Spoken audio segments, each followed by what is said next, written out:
Hello, welcome. I'm Rene Mast with AlterRate Property Investments. So you picked up yourself a student rental. Congratulations. And you decided to manage it yourself? Well, good luck. Well, if you've decided not to get a professional property manager, that's great.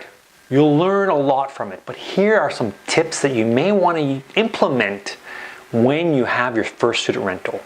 No, how are we going to solve this? Oh yeah, this is going to work there. Look at that. That solves it right there. Perfect. Tip number 1, utilities.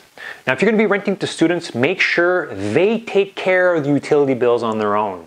Now, if for some reason you're paying the utility bills for the house and you're renting it by the room, here's a strong suggestion to use.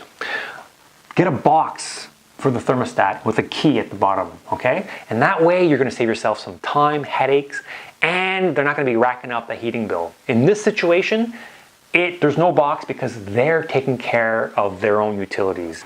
Tip number 2, the lock.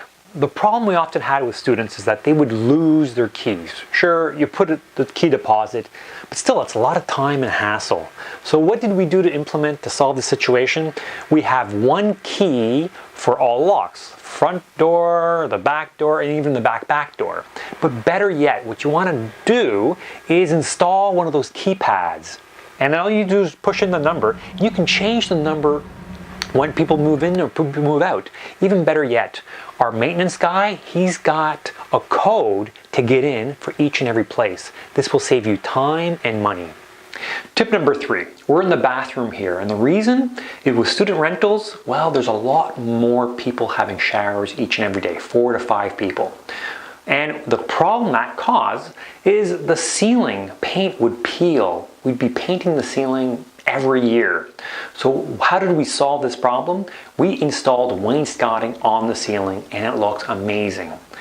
Another thing we did is we installed a independent from the light, a humidity sensor. And that way it goes off automatically. And even though they're done their shower and they've left the bathroom, it still goes on. And make sure that it's actually a ceiling vent, which is very powerful. It'll help. So this will save you time and money down the road when you're dealing with your student rental. Tip number 4, we've got a light here, as you can notice. Why do we have this light here? Well, we want to make sure that the place isn't broken into when the students are away. In this situation, students are away for the summer months. This is very common. So we keep a light here with a timer, and the timer goes on periodically during the evening or at night, so that it makes it seem as if someone's in the house at all times. This will alleviate people trying to break into the house while it's vacant. Tip number 5. Now, when dealing with students, the problem we often had was they would forget to pay their rent. Not that they didn't want to. They were busy studying and they're not necessarily used to to paying their own bills. So what did we do? We stipulated right in the lease, and we strongly suggested that they automate their e-transfers each and every month. This will make your life a lot easier.